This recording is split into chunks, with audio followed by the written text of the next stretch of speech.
ఇప్పుడు వస్తున్నాడు బాబు. ఎవరు నువ్వు? నేనే తెలీదా నీకు? ఏమిటా తలబిరుసు సమాధానం? దాదాపు క్లాస్ అయిపోయి ఎప్పుడు వస్తున్నావు? ఈ ఇండిసిప్లిన్ క్షమించను నేను. నువ్వు నా క్లాస్ లో కూర్చోడానికి వీల్లేదు. Out, get out. నన్ను పొమ్మడానికి నువ్వెవడివే?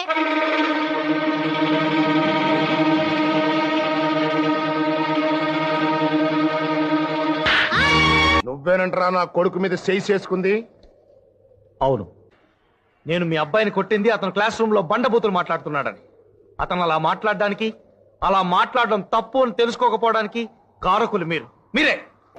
మీరు దీన్ని పువ్వని, దీన్ని చెట్టని అంటే మిమ్మల్ని చూసి మీ బిడ్డ ఆ మాటలు నేర్చుకుంటాడు.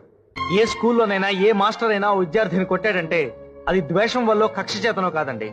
ఆ విద్యార్థి బాగా చదువుకోవాలని, క్రమశిక్షణని, సచ్ఛీలతని నేర్చుకోవాలని మాత్రమే. మీకు అక్షర జ్ఞానం లేకపోయినా, చదువుకోపోయినా అదృష్టం బాగుండి సంపాదించారు, అనుభవిస్తున్నారు. రేపు ఇదే అదృష్టం మీ అబ్బాయిని కూడా వరిస్తుందని ఆశించడం చాలా పొరపాటు. దురదృష్టవశాత్తు అతనికి చదువు అవ్వకపోతే తండ్రి మిగిల్చిన ఆస్తి హారతి కర్పూరంలా కరిగిపోయిన రోజున అతను ఏం చేస్తాడు? ఎలా బతుకుతాడు?